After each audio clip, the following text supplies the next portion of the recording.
inna nas'aluka ilman nafi'a wa rizqan tayyiba wa amalan mutaqabbala. Ikhwani wa akhwatina fillah izzakumullah. Al-Quran merupakan sumber kebenaran. Di dalamnya ada kisah-kisah yang terbaik yang Allah suguhkan kepada kita sebagai pelajaran. Al-Quran merupakan kitab panduan kita. Semua apa yang ada di dalamnya menjadi roadmap perjalanan hidup kita. Kita tidak akan tahu mau kemana, dari mana, dan untuk apa kita ada di dunia ini kecuali kita membaca penjelasan di dalam Al-Quran. Alhamdulillah kita membahas tentang keluarga Imran. Satu keluarga yang disejajarkan oleh Allah dengan keluarga para nabi. Bahkan satu surah di dalam Al-Quran dinamakan dengan surah Ali Imran, keluarga Imran. Imran di dalam Al-Quran ada dua. Ada Imran, ayah dari Nabi Musa. Ada Imran, ayah dari Maryam. Dua Imran ini merupakan orang saleh yang luar biasa. Imran bapaknya Maryam dengan ibunya Hana, maka ini akan kita jelaskan dari awal bagaimana ibu dari Maryam punya niat, punya nazar ketika ia ungkapkan pada sang suami. Meskipun pada akhirnya Imran tidak menyaksikan kelahiran dari Maryam. Allah mencintainya, mewafatkannya sebelum Maryam lahir ke dunia. Sehingga apabila kita amati di dalam surah tentang peristiwa ini, ya, kami akan share ke kita semua.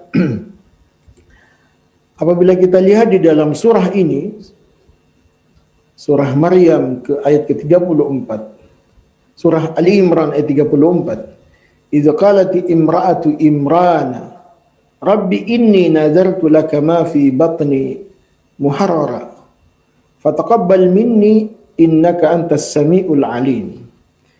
Banyak sekali pelajaran di dalam ayat ini yang bisa kita ambil. Yang pertama adalah izin seorang istri kepada suami ketika ia ingin bernazar. Betapa Hana, istri Imran, wanita solehah yang luar biasa.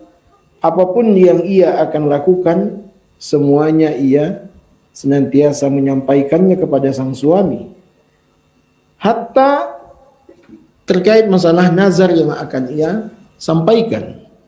Ketika ia bernazar, semoga apa yang ada di dalam perutnya, dalam rahimnya saat itu lahir, maka dia akan menjadikannya sebagai hamba Allah yang saleh, yang berkhidmat di Baitul Maqdis. Muharrara. Mulia sekali cita-cita ini. Sejak hamil sudah memiliki cita-cita anaknya itu ingin jadi apa. Ini menjadi pelajaran bagi ibu-ibu hamil, supaya ibu-ibu hamil itu punya obsesi, punya rencana terkait dengan janin yang ia kandung. Apa harapannya? Apa obsesinya? Harus sudah ia ungkapkan kepada Allah. Apalagi di dalam ayat ini, muharrara itu adalah hamba Allah yang saleh, yang berkhidmat di Baitul Maqdis, dan berharap istri Imran ini semoga nazarnya ini diterima oleh Allah. Maka ia menyebutkan alasan kenapa doanya akan diterima, karena Allah Maha mendengar lagi Maha tahu. Ikhwani wa akhwatina fillah izzakumullah.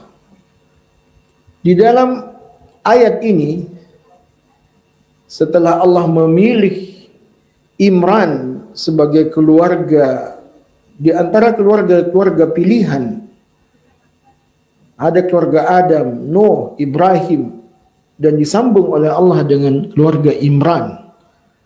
Maka kita ambil beberapa hikmah di dalam ayat ini dengan lanjutan ayat selanjutnya. Falamma wada'atha qalat rabbi inni wada'tuha unsa.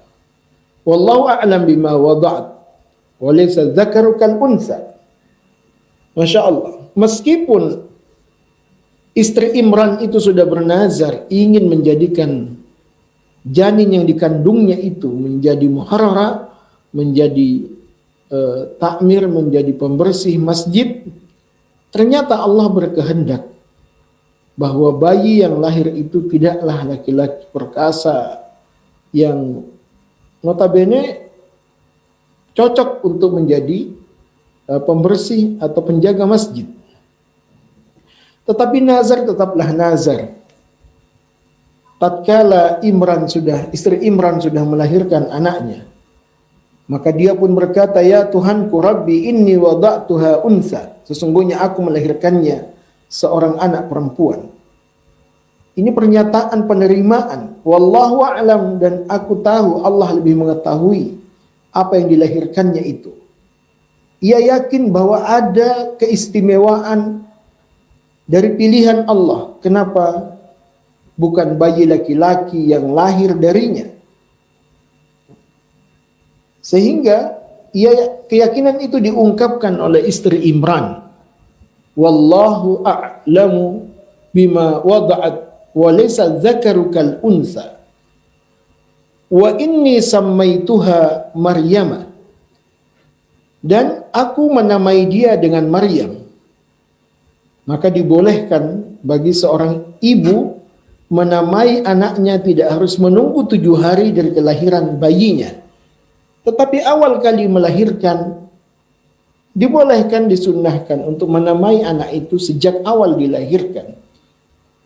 Meskipun dibolehkan pula ketika pada saat akikah dilaksanakan 7 hari, di hari ke-7 kelahiran anak itu. Maryam dari sisi makna adalah pelayan. Wa inni u'idzuha bika wa dzurriyyataha minasyaitonir rajim. Bukan semata-mata diberi nama, tetapi istri Imran ini kemudian berdoa memohon kepada Allah Subhanahu wa taala agar bayinya ini senantiasa dijaga oleh Allah. Begitu pula keturunannya, bukan semata-mata bayi yang akan dilahirkan atau yang sedang dilahirkan, tetapi juga keturunannya untuk dijaga oleh Allah dari pengaruh-pengaruh syaitan. Maka dibolehkan atau bahkan dianjurkan para ibu untuk senantiasa mendoakan anaknya. Karena doa seorang ibu itu di antara 3 doa yang mustajabah, yang tidak pernah ditolak oleh Allah, yaitu doa orang tua untuk anaknya. Kenapa ketika lahirnya Maryam didoakan oleh ibunya, dan apa pengaruhnya ketika doa itu disampaikan oleh istri Imran? Wa inni u'idzuha bika. Maka dijelaskan di dalam hadis Rasulullah, ma min mauludin illa syaitanu yamassuhu hina yulad. Wa yastahillu sarihan min massatil syaitani iyyahu illa Maryam wa benaha. Ada 2 di dalam sejarah manusia ini, bayi yang selamat dari sentuhan syaitan saat dilahirkan, sehingga 2 bayi ini tidak menangis dengan tangisan-tangisan yang keras, bahkan tidak sama sekali, yaitu kelahiran Isa dan kelahiran ibunya Maryam. Disampaikan oleh Nabi di dalam hadis ini, illa Maryam wa benaha. Thumma yaqulu Abu Hurairah, iqra'u in syi'tum wa inni u'izuha bika u'izuha wa zurriyataha minasyaitonir rajim. Maka kenapa bayi Maryam dan anaknya Isa tidak menangis? Karena ia sejak awal sudah didoakan oleh ibunya untuk dijaga oleh Allah dari pengaruh syaitan. Oleh sebab itu di dalam surah Maryam ayat 33 ada ayat menjelaskan wassalamu alayya yauma wulidtu.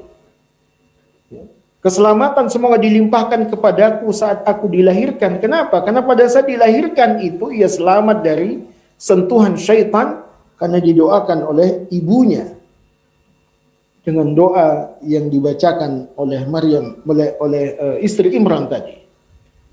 Wa yauma amutu, begitu pula Nabi Isa selamat karena bukanlah dia yang disalib.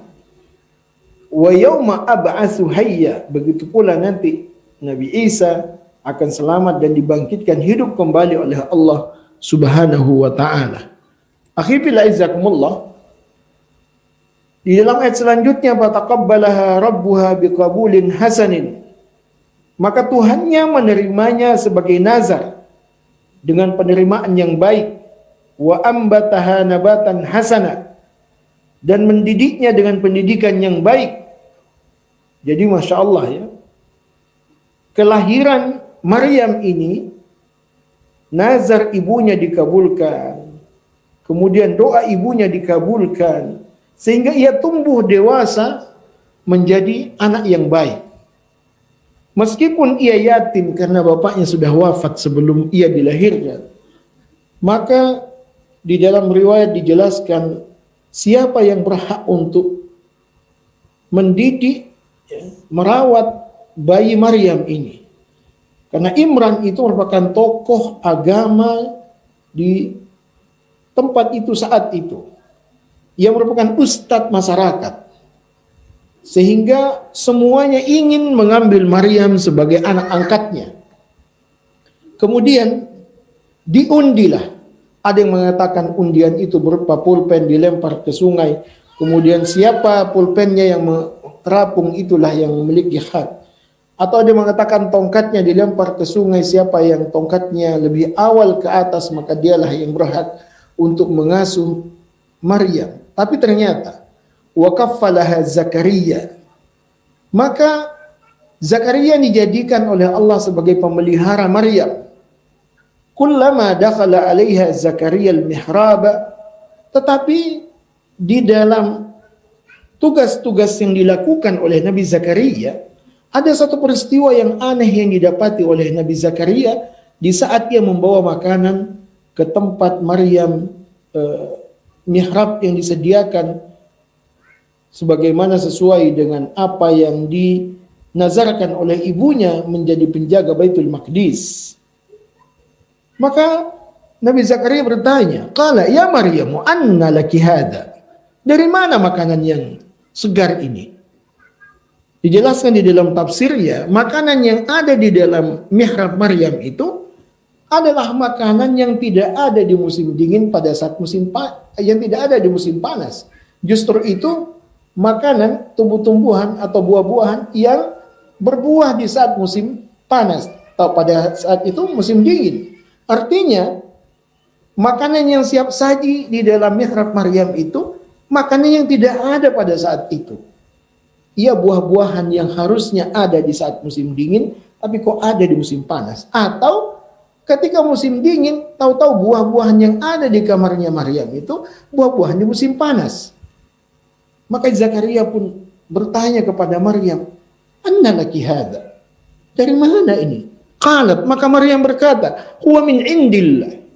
Itu makanan langsung dari Allah. Inna Allah yarzuqu man yasha'u bighairi hisab. Karena ada satu peristiwa terjadi yang dialami oleh Zakaria. Ia yakin ini sebabnya ada yang tidak ada, ini ada akibat tapi tidak ada sebab. Ada makanan yang harusnya di musim dingin, tahu-tahu ada di musim panas. Ada makanan atau buah-buahan di musim dingin, tapi ada di musim panas atau sebaliknya. Maka mulailah berpikir Zakaria, ternyata sebab itu tidak selamanya menjadi penyebab adanya akibat. Maka ia pun mulai tersemangati ketika melihat peristiwa itu di dalam kamar Maryam. Ia kembali kemudian berupaya ya bangkit dan optimis akan kondisi istrinya. Nabi Zakaria itu terinspirasi oleh peristiwa yang ada pada Maryam. Maka ia pun mulai optimis meskipun ia sudah tua renta. Bisa jadi kalau dia berdoa kepada Allah sebagaimana Maryam, maka Allah akan memberikan sesuatu yang di luar dugaan sebagaimana makanan yang datang kepada Maryam. Yang penting berdoa. Sebagaimana ungkapan Maryam, ya. Wajada indaha rizqa qala ya Maryam anna laki hadza qalat huwa min indillah. Kalau minta kepada Allah, apapun bisa ada, apapun bisa terjadi. Maka demikianlah kemudian di dalam di surah Maryam diungkapkan ketika Zakaria pun berdoa kepada Allah, zikru rahmati rabbika abdahu Zakaria idh nada rabbahu nidaan khafiyya.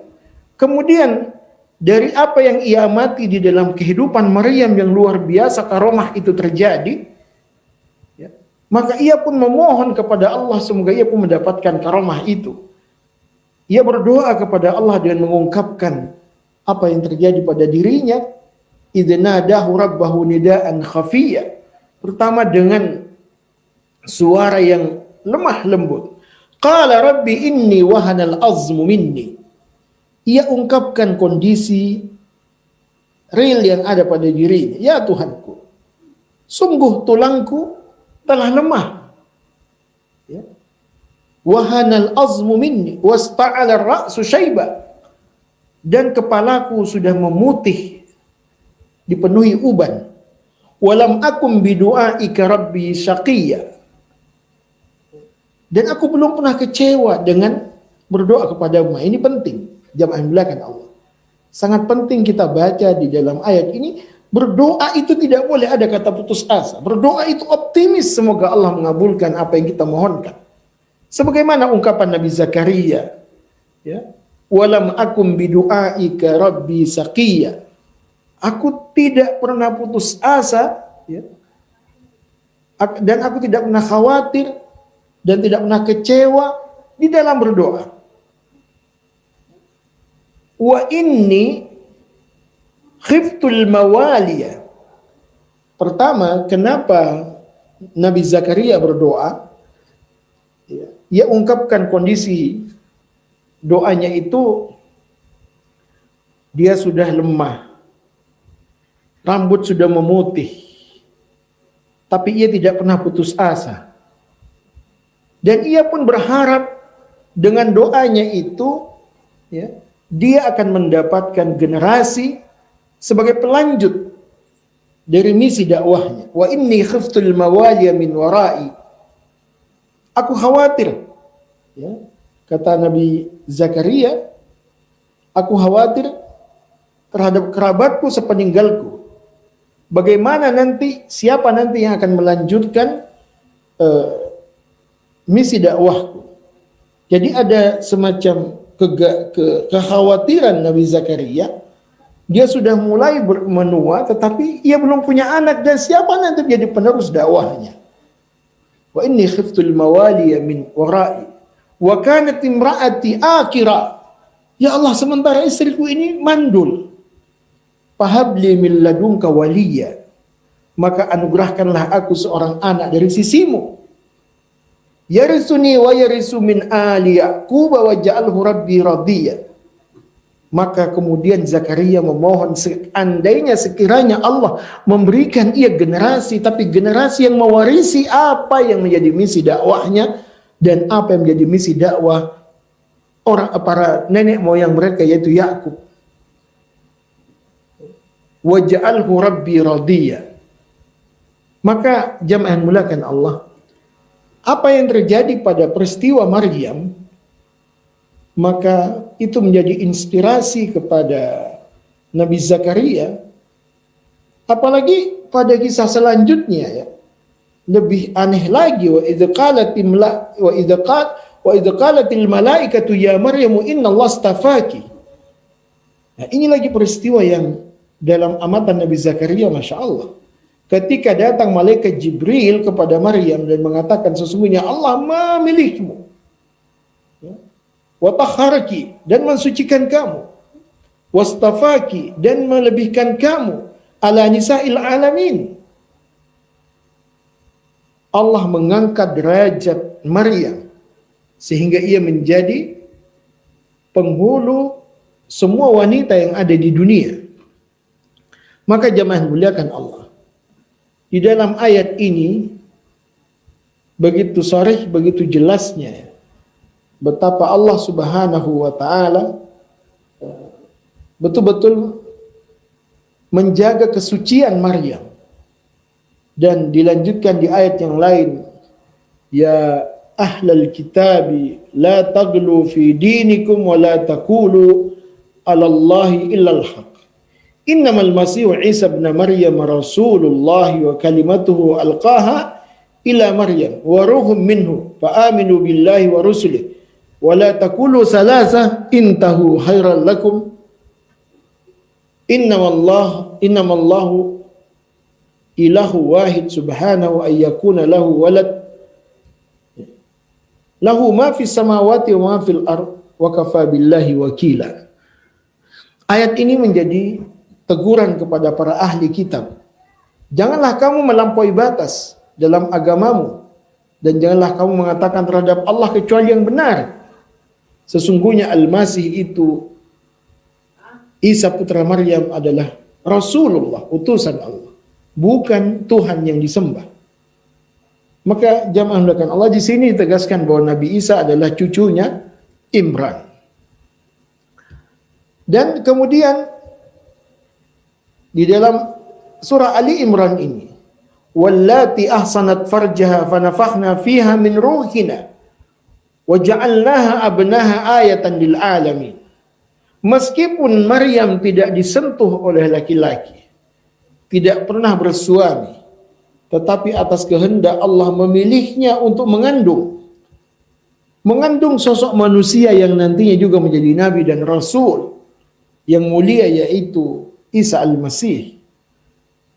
Dan ingatlah kisah Maryam yang telah memelihara kehormatannya, lalu kami tiupkan ke dalam tubuhnya roh dari kami dan kami jadikan dia dan anaknya tanda kekuasaan Allah bagi alam semesta. Masya Allah, akhi filazatullah.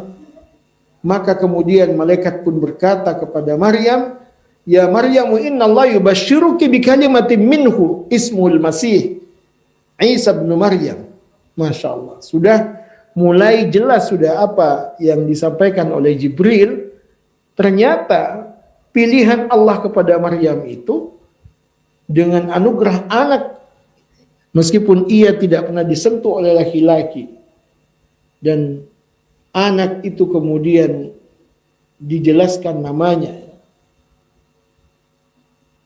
Kemudian akhirnya azakumullah, di dalam ayat ini ingatlah ketika malaikat berkata, hai Maryam, sesungguhnya Allah menggembirakan kamu dengan kelahiran seorang putra yang diciptakan dengan kalimat daripadanya, namanya Al-Masih Isa putra Maryam. Seorang yang wajihan, yang terkemuka fid dunya wal akhirah wa minal muqarrabin. Masya Allah. Akhirnya azakumullah, dalam ayat ini ternyata Maryam itu disampaikan akan melahirkan sosok bayi. Maka cerita ini yang mendustainya adalah orang-orang Yahudi. Mereka menuduh Maryam itu berzina sebagaimana ungkapan Allah di dalam surah An-Nisa, wa bi kufrihim wa qawlihim ala Maryam buhtanan azima. Dan karena kekafiran mereka, para Yahudi itu, mereka menuduh bahwa Maryam itu dusta dan melakukan zina. Dan ingatlah Maryam binti Imran yang memelihara kehormatannya, maka kami tiupkan ke dalam rahimnya sebagian dari roh ciptaan kami, dan dia membenarkan kalimat Rabbnya dan kitab-kitab, dan dia adalah orang-orang yang taat. Maka akhi fillah azakumullah, di dalam ayat ini dijelaskan oleh Allah kepada kita bahwa Allah lah yang langsung meniupkan ruhnya kepada Maryam, dan ini disampaikan bahwa kelak nanti dia akan melahirkan sosok laki-laki, yaitu Isa bin Maryam. Maka dalam peristiwa ini ada tiga peristiwa kelahirannya. Yang pertama kelahiran istri Imran untuk melahirkan Maryam, yang kedua kelahiran Nabi Isa yang dilahirkan oleh Maryam, dan yang ketiga adalah kelahiran dari istri Nabi Zakaria yang awalnya mandul kemudian ia melahirkan ketika ia juga berkhidmat membantu memelihara, mengasuh Maryam. Maka akhirnya inilah di antara beberapa kisah Maryam. Nanti kita akan jelaskan kembali, kita lanjutkan. Semoga Allah senantiasa memberikan kita kemudahan-kemudahan untuk memahami Al-Quran, dan mudah-mudahan pula dari setiap apa yang kita dengarkan mampu kita fahami, dan apa yang kita fahami mampu kita yakini, dan yang kita yakini mampu kita amalkan dengan penuh keikhlasan. Hadanallahu wa iyyakum ajma'in. Aku qouli hadza astaghfirullah li wa lakum. Assalamualaikum warahmatullahi wabarakatuh.